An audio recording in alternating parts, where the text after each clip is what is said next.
I always put my daughter first and let my sons be treated harshly.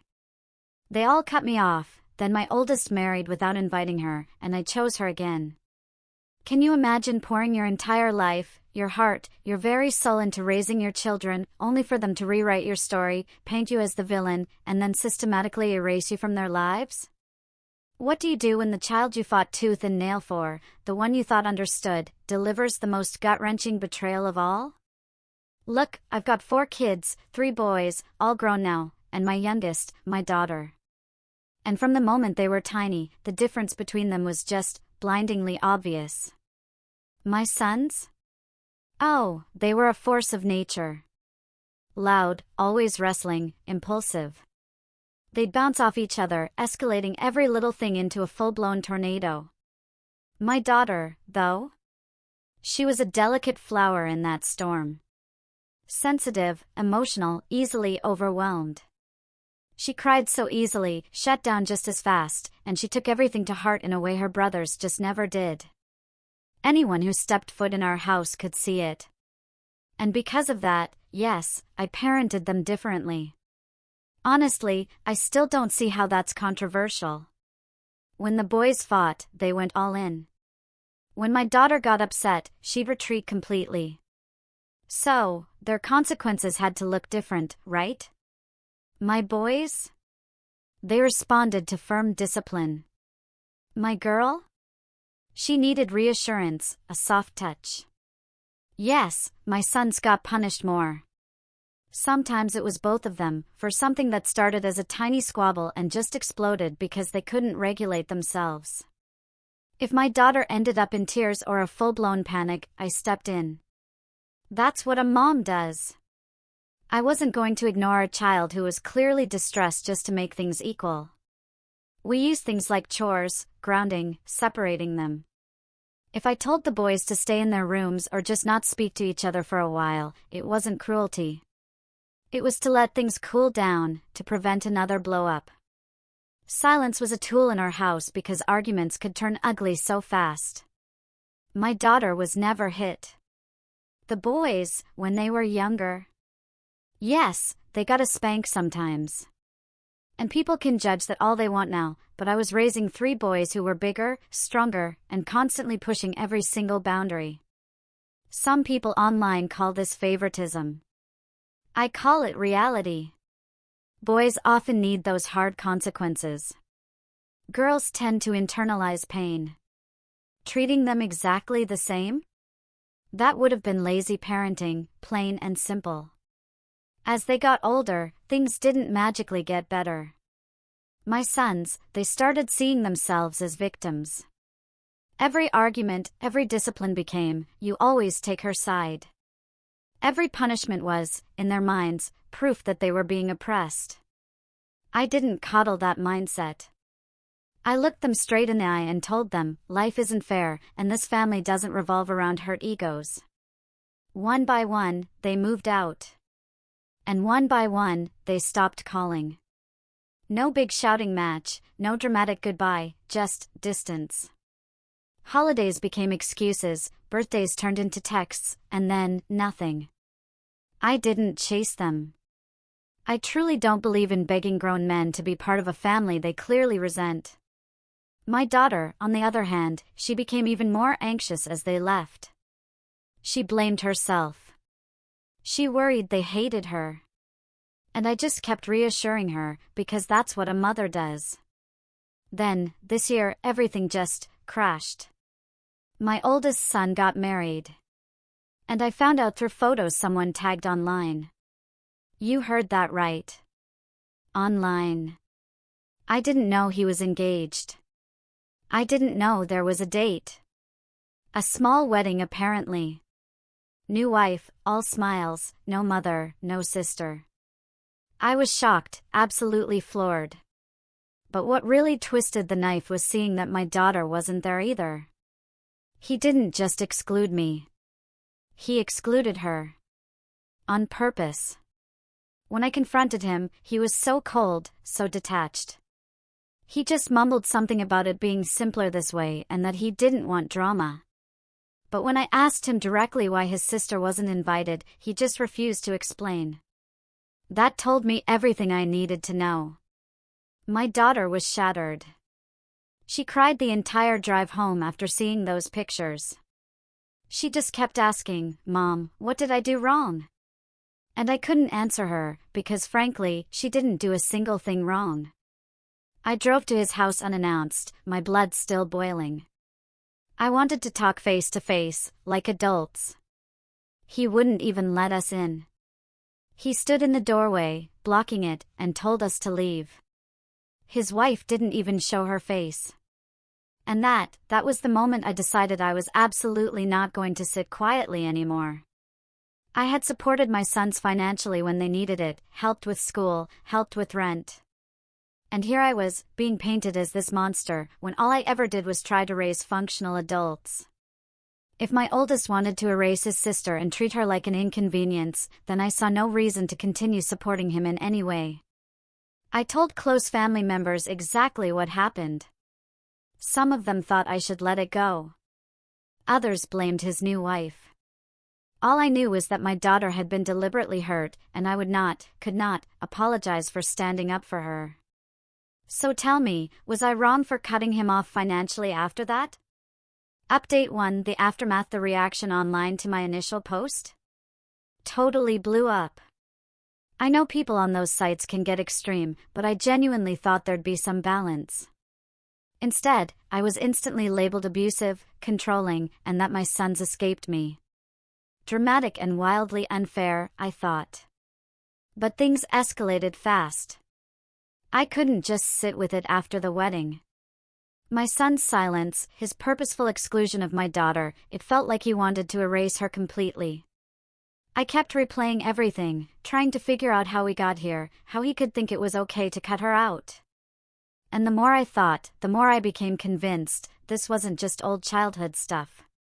This was outside influence. A narrative being spun that painted my daughter as the problem and my sons as the innocent victims. So, I did something people are probably going to criticize. I reached out to his wife's family. Call it crossing a line, but in my eyes, they were part of it now. They welcomed my son. They hosted the wedding. They watched my daughter get excluded and said absolutely nothing. I sent a long email, detailing our family history, my daughter's struggles, my son's aggressive behavior. I included screenshots of old messages, old arguments, proof. I didn't point fingers, I just laid out how much emotional harm my daughter had suffered, and how this wedding exclusion ripped open all those old wounds. I made it clear I was deeply disappointed that no one thought to question if cutting her out was cruel. Around that same time, I started posting on social media. Not naming names, just writing about what it's like to be a mother whose children rewrite history once they're adults. I talked about sons abandoning mothers, about women being expected to quietly absorb everyone else's pain, and how speaking up gets twisted into manipulation. A lot of people responded, some agreed, some didn't. My daughter even shared the posts, which I appreciated, because at least someone wasn't pretending this was normal. Then I found out more about the wedding itself. It wasn't small at all. Friends were there. His wife's extended family was there.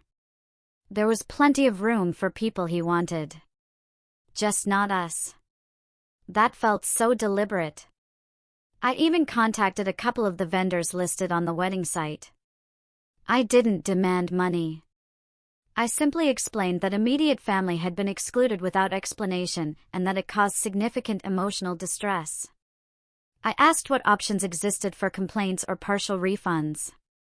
Apparently, that got back to my son, because a message came swiftly after, accusing me of harassment and threatening legal action if I contacted anyone else. That's when the phrase restraining order first came up. I think people hear that and assume violence. There was none. I have never hurt my children as adults. I raised my voice sometimes. I disciplined them as kids.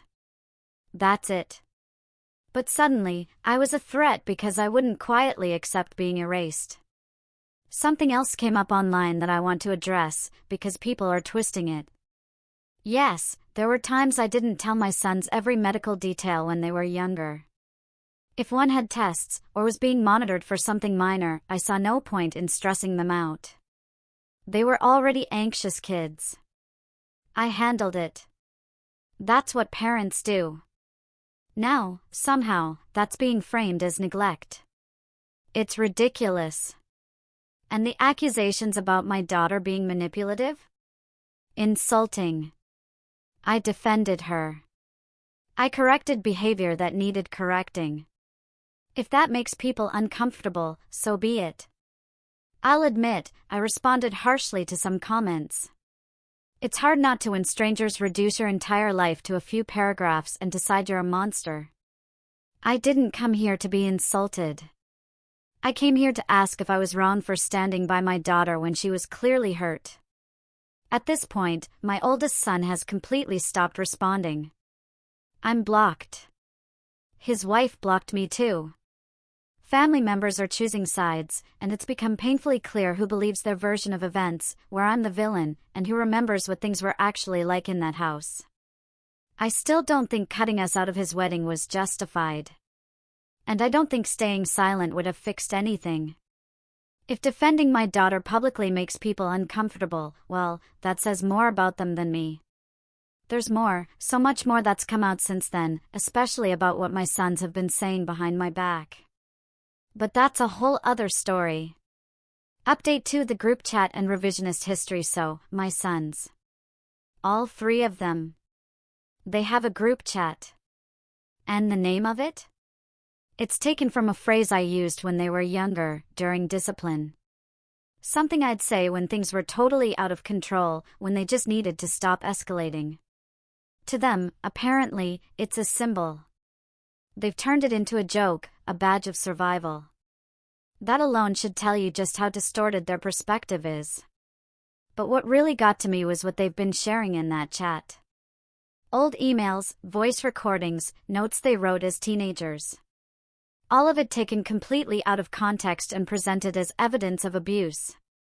Normal parenting moments, decisions made under incredible stress, reframed as calculated cruelty. I'm being dissected by my own children like I'm some kind of case study. They've even involved their spouses and friends, which suddenly explains so much about why conversations started feeling rehearsed, why I was being spoken to like a defendant instead of their mother. I call it revisionist history because that's exactly what it is. They're adults now, with adult language and adult resentment, projecting all of that back onto a childhood that was far more complicated than they're willing to admit. None of them ever mention how chaotic they were together. None of them mention how often my daughter was overwhelmed or frightened. They've erased her completely from their narrative, except as a prop, an excuse. That part became clearer when my daughter and I talked more openly about the past. She admitted things that people, of course, are already twisting in the worst way possible. Yes, she sometimes asked me to step in. Yes, she told me when something felt unfair or when she felt targeted. Sometimes she exaggerated, because she was just a child and didn't have the words to explain what she was feeling. Sometimes she panicked and said things she didn't fully mean. That's what anxious kids do. There were moments where she told me she didn't feel safe emotionally, and that if nothing changed, she didn't know how she'd cope. People are calling that manipulation. I call it a child crying for help. And I was not going to ignore that, not for a second, just to keep my sons comfortable. There's one specific incident that keeps being brought up, so I'll address it myself. Years ago, my sons publicly embarrassed my daughter at a school event. Teachers were involved. Other parents were watching. I made them apologize to her, right there, in front of everyone. Not to humiliate them, but to correct the behavior in the exact same space where it happened. Accountability doesn't work if it's hidden away. I stand by that decision. It taught them that actions have consequences beyond just our home. Of course, extended family doesn't see it that way anymore. Since my last post, several relatives reached out. Not to ask how I was doing, but to confront me. They said my sons had shared their experiences and that I needed to take responsibility. Responsibility for what, exactly? They couldn't explain without repeating the same emotionally loaded language I'd already seen online. When I pushed back, when I explained my reasoning and reminded them of what they themselves had witnessed over the years, their tone changed. Suddenly, I was defensive. Suddenly, I was the problem. It became painfully clear that loyalty mattered more than truth. So, I cut contact. I didn't make a big announcement. I didn't post about it. I just stopped responding. I'm not going to sit in conversations where I'm treated like a villain for refusing to abandon my daughter to make everyone else feel better. What's so frustrating is that people keep acting like I'm hiding something. I'm not. I'm being completely honest about what happened in my house. I'm just not willing to accept their version, where everything was abuse and nothing had context. My sons want to control the narrative now, and they've found an audience willing to give it to them. Fine. But I will not participate in my own character assassination quietly. At this point, the family lines are absolutely clear. There's no neutral ground left. What worries me more is how emboldened my sons have become, and how far they seem willing to go to make sure I'm permanently painted as the enemy. That's where things are heading, and it doesn't feel accidental. There's more happening behind the scenes, especially on the legal side. And my daughter, she's struggling with the pressure of being dragged into something she never asked for. I'll explain that next, because that's where this whole thing truly spirals. Update 3: legal threats. And I really didn't want to post this so soon, but here we are. After my last update, all 3 of my sons sent me a cease and desist letter through a lawyer. It wasn't just about me contacting them directly. It was a laundry list, social media posts, messages to extended family, and what they called ongoing harassment. They also demanded I stop discussing their childhood publicly, including anywhere online. Let me be absolutely clear, I did not see this as a reasonable request. From my perspective, they are trying to silence me so they can completely control the narrative. Everything I've shared is my lived experience as their mother. I'm not inventing things. I'm explaining context that they refuse to acknowledge. So, I responded through my own attorney. I told them that cutting off a parent without cause can be considered abandonment later in life, and that I would not hesitate to explore legal options if they continued to try and erase me. I also warned them that if they kept portraying themselves as victims, I would be forced to clarify certain incidents from their childhood that they would much rather keep private. I'm not threatening them for fun. I am protecting myself. Around the same time, my daughter's behavior started to change in ways that even I couldn't fully ignore. She's always been sensitive, always reactive. But lately, her emotions have been sharper, almost brittle. She gets angry faster and she doesn't calm down the way she used to. She's been lashing out at people she thinks are against us. At a family gathering I still attended before cutting off more relatives, she actually slapped one of her cousins after accusing them of siding with the boys. I removed her immediately. I didn't make excuses to anyone there. But privately, I understood where it came from. She feels cornered. She feels like she's being erased, just like I am. I later found out she had sent multiple messages to my oldest son's wife. They weren't polite. They weren't productive. They were emotional and intense. People keep calling them threats, but I see them as panic responses from someone who has spent her whole life being told she was too fragile to survive betrayal. When you raise a child knowing the world will hurt them, you don't act surprised when they react badly to that hurt. Instead of seeing this as a sign that I failed, I see it as proof that my daughter has been pushed too far. At this point, my sons have stopped pretending they want space and are openly trying to punish me. They've contacted extended family, old friends, even neighbors. People I haven't spoken to in years are suddenly comfortable telling me I was abusive. These are people who were not in my home, who didn't raise my children, who didn't deal with the daily chaos of 3 boys and 1 emotionally delicate girl under the same roof. I've cut off anyone who repeats those accusations. Loyalty matters to me. Silence is one thing. Siding against me? That's another entirely. Because of all this, I made a decision that I know people are going to hate. I changed my will. Everything I own will now go to my daughter. The house, my savings, my personal items, everything. I didn't do this out of spite. I did it because she is the only one who has stayed. She is the only one who hasn't erased me, blocked me, or treated me like a liability. I sent copies of the updated will to my sons so there would be no confusion later. I told them it was for closure, not punishment. They made their choices. I made mine. Their reaction? Exactly what you'd expect. More accusations, more talk of control and manipulation. Not one of them asked how I was doing. Not one of them asked if I felt safe. Not one of them acknowledged the years I spent holding this family together while everyone else pulled away. Since then, the comments online have turned almost completely against me. I've been called names I won't even repeat. People keep using words like abuse and control as if discipline and structure are crimes. Final update: the quiet. It's been about 2 weeks now. I came home and realized my daughter wasn't here. At first, I didn't panic. She's an adult, and she's stayed with friends before when things felt overwhelming. But what was different this time? She hadn't told me. She hadn't left a note. She wasn't answering her phone. By the next morning, I knew something was profoundly wrong. Her room was stripped down to almost nothing. Clothes gone. Personal items gone. Things she'd always kept close, even during arguments, just gone. The only thing left behind was a single envelope on the kitchen counter, with my name on it. I won't share the letter word for word. I won't do that to her, or to myself. But I will explain what it said, because people keep assuming she was taken from me, or manipulated. She wasn't.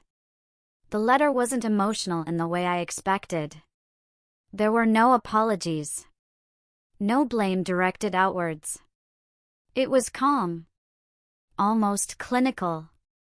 Which somehow, just somehow, made it worse. She wrote that she was cutting contact completely. That she didn't want me to look for her, or try to explain myself again. And then she said it. She said she was never as fragile as I believed. That she learned early on that being delicate gave her protection, gave her attention, gave her control. She admitted she leaned into it because it worked. Because it gave her power in a house where the boys were bigger and louder. She said I rewarded that behavior, even if I didn't realize I was doing it. But the hardest part to read, the words that just cut me to my core, were her saying that she didn't think I loved her for who she actually was. That I loved having someone to protect, someone to stand behind, someone who justified my anger toward everyone else. She wrote that I needed enemies, and when there weren't any, I helped create them. She ended the letter by saying she didn't want to live inside this story anymore, that she was tired of being the reason things happened. She said she was leaving before she became someone she didn't recognize. Since then, she hasn't contacted me. I don't know where she is. I know she's safe, because I was informed of that through a third party. But that's it. She has asked for no further contact, and I've been told very clearly that trying to reach her would only confirm everything she wrote. My sons remain no contact. That hasn't changed. If anything, this just confirmed their position. I heard through family that they see this as proof that I damaged all of them in different ways. I don't agree with that framing, not at all, but I can't stop them from believing it. Extended family? They're gone too. People I thought would eventually come around have stopped answering calls. I'm not invited to holidays anymore. I've been removed from group chats I didn't even know existed. I found out about a family gathering recently through social media, which felt eerily familiar, in a way I deeply didn't appreciate. I'm alone now. In a very literal sense. No daily calls. No updates. No one checking in. I wake up and go to sleep without managing anyone else's emotions for the first time in decades. It's quiet.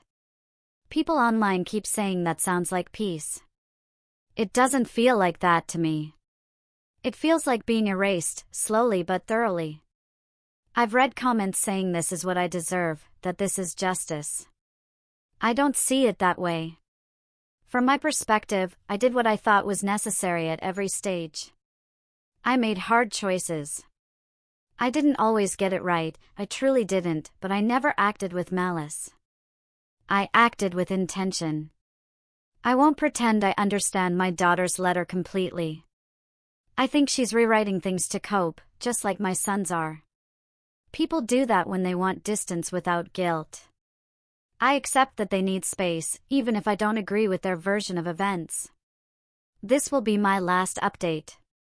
There's nothing left to explain or defend. My children have made their decisions. The rest of the family followed. All I can do now is live with what's left and trust that time will eventually put things in a different light. I still believe I did what I thought was right with the information I had at the time, even if no one else on this earth does.